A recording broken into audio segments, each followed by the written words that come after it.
প্রিয় বন্ধুরা, আমি কিন্তু আছি যাবতশাহী রেলওয়ে স্টেশনে সরিষাবাড়ি।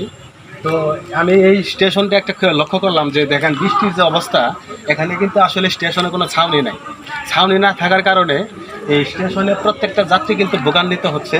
দেখেন প্রত্যেকটা প্ল্যাটফর্মে কিন্তু আসলে এই ছাউনি থাকে, এই যাবতশাহী রেলওয়ে স্টেশনে কিন্তু ছাউনি নেই। দেখেন কি একটা অবস্থা, এখানে উপরে কিন্তু কিচ্ছু নাই। যাবতশাহী স্টেশনে কিন্তু তালা দেওয়া, এখানে কিন্তু মাস্টারও নেই।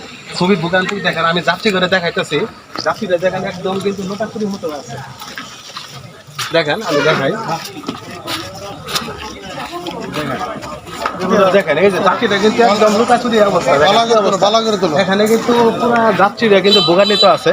ওখানে কিন্তু জায়গা নাই, ওই প্ল্যাটফর্মে জায়গা নেই। না থাকার কারণে দেখেন যে জায়গায় লোক থাকা যাবে 10 জন, সেখানে কিন্তু 30 জন বসা আছে।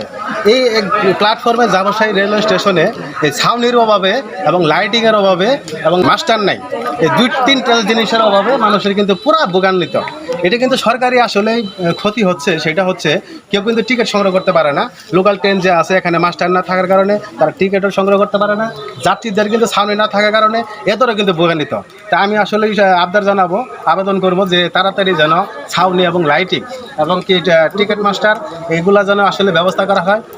ঊর্ধ্বতন কর্মকর্তা যারা আছে তাদের কাছে আসলে আবেদন। সবাইকে ধন্যবাদ জানাই। আসসালামু আলাইকুম।